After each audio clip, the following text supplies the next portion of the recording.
برطانوی شہزادی lady Diana کو اپنی کرشماتی شخصیت اور شاندار فلاحی کاموں کی وجہ سے اساطیری حیثیت حاصل ہو گئی۔ لیڈی ڈیانا کی بے پناہ مقبولیت کی ایک اور وجہ ان کی تکلیف دہ ازدواجی زندگی بھی تھی اور دنیا بھر کے لوگوں کے نزدیک وہ مظلوم تھیں جو اپنے شوہر کی بے وفائی کا دکھ خاموشی سے جھیلتی رہیں۔ ان کے کرب اور درد کی گہرائی کا احساس ایک عالم کو تھا۔ 29 جولائی 1981 کو لیڈی ڈیانا کی شادی شہزادہ چارلس سے انجام پائی۔ اس شادی کو ٹیلی ویژن پر 75 کروڑ افراد نے دیکھا۔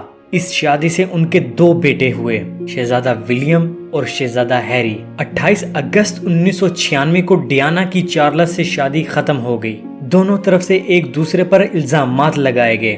لیڈی ڈیانا کی شہزادہ چارلس کے ساتھ شادی 15 برس تک قائم رہی۔ طلاق کے بعد بہت سے تبصرے کیے گئے۔ بے شمار لوگوں نے طلاق کا ذمہ دار چارلس کو قرار دیا۔ ان کا کہنا تھا کہ چارلس نے ڈیانا کو بری طرح نظر انداز کرنا شروع کر دیا تھا، جس سے لیڈی ڈیانا شدید مایوسی کا شکار ہو گئیں۔ کچھ کا خیال تھا کہ دونوں کے اختلافات کی وجہ عمر کا فرق بھی تھا، جس کی وجہ سے دونوں میں ذہنی ہم آہنگی کا فقدان تھا۔ طلاق کے بعد لیڈی ڈیانا کا نام پاکستانی نژاد ڈاکٹر حسنات کے ساتھ لیا جانے لگا۔ کہا جاتا ہے کہ لیڈی ڈیانا پاکستانی سرجن حسنات خان سے دیوانہ وار محبت کرتی تھیں۔ وہ اس کے پیار میں پاگل تھیں۔ اس کی خاطر وہ برطانیہ چھوڑنے اور پاکستان میں قیام پر غور کر رہی تھیں۔ ڈیانا کا اصرار تھا کہ حسنات اس سے خفیہ شادی کرے اور وہ حسنات سے بیٹی کی خواہش مند تھیں، لیکن حسنات نے خفیہ شادی سے انکار کر دیا تھا۔ پاکستان کے لوگ جانتے ہوں گے کہ ڈاکٹر حسنات پاکستان کے ادبی و ثقافتی لیجنڈ مرحوم اشفاق احمد کے بانجے ہیں۔ برطانوی شہریت کے حامل ڈاکٹر حسنات کا تعلق جہلم سے ہے۔ سابق کرکٹر اور وزیر اعظم پاکستان عمران خان کی سابق اہلیہ جمائمہ خان نے امریکی میگزین کو بتایا کہ وہ اور لیڈی ڈیانا بہت اچھی سہیلیاں تھیں اور یہ دوستی ایک پاکستانی شخص کی وجہ سے ہوئی تھی۔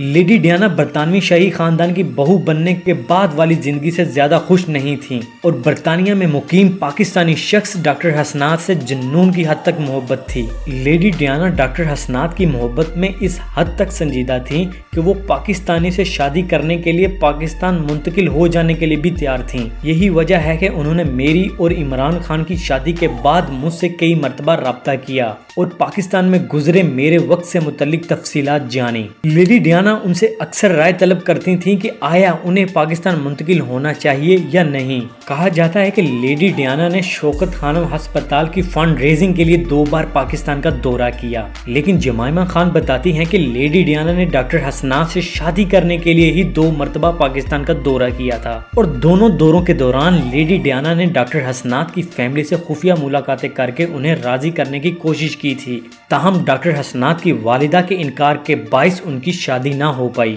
ڈیانا نے حسنات کی والدہ سے شادی کی اجازت کے لیے ان کے خاندان کے ساتھ وقت بھی گزارا۔ ڈیانا حسنات کے خاندان کو متاثر کرنا چاہتی تھیں، خاص کر ان کی والدہ کو۔ جمائمہ کہتی ہیں کہ حسنات کی والدہ اس بات پر رضامند نہیں تھی کہ ان کا بیٹا ایک انگریز خاتون سے شادی کرے۔ کسی انگریز لڑکی سے شادی ہر قدامت پسند پشتون ماں کے لیے ایک برے خواب جیسا ہوتی ہے۔ امریکی میگزین لکھتا ہے کہ حسنات ڈیانا کے ساتھ اپنے تعلقات کو دنیا کے سامنے لانے میں تذبذب کا شکار تھا۔ وہ زندگی میں شہرت کی چکا چوند ہونے کے خیال سے بھی نفرت کرتا تھا۔ دونوں کے ملاب میں ڈیانا کی عالمی سطح پر شہرت جیسے مسائل ہی رکاوٹ بن گئے۔ کئی برس گزر جانے کے بعد ڈاکٹر حسنات نے بتایا کہ شہزادی ڈیانا سے میری پہلی ملاقات 1995 میں ہوئی تھی۔ میں اس وقت رائل برمنگٹن ہسپتال میں PhD کر رہا تھا اور میرا مضمون دل کے امراض تھے، یعنی میں دل کا ڈاکٹر تھا۔ اس وقت میری عمر 36 سال تھی۔ یہاں ڈیانا اکثر آتی تھی اور یہاں سے ہماری ملاقاتیں شروع ہوئیں جو بعد میں تعلق داری میں بدل گئیں۔ ایک ملاقات میں نے ڈیانا کو اپنے گھر مدعو کیا۔ یہ ایک رسمی سی دعوت تھی مگر ڈیانا نے اسے فوری طور پر قبول کر لیا۔ میرا گھر ایسٹ لندن میں تھا۔ بس اس ملاقات کے بعد ہماری دوستی گہری ہو گئی اور پھر ہم کھانا کھانے باہر ایک ساتھ جانے لگے اور اس سے ہماری دوستی محبت میں بدل گئی۔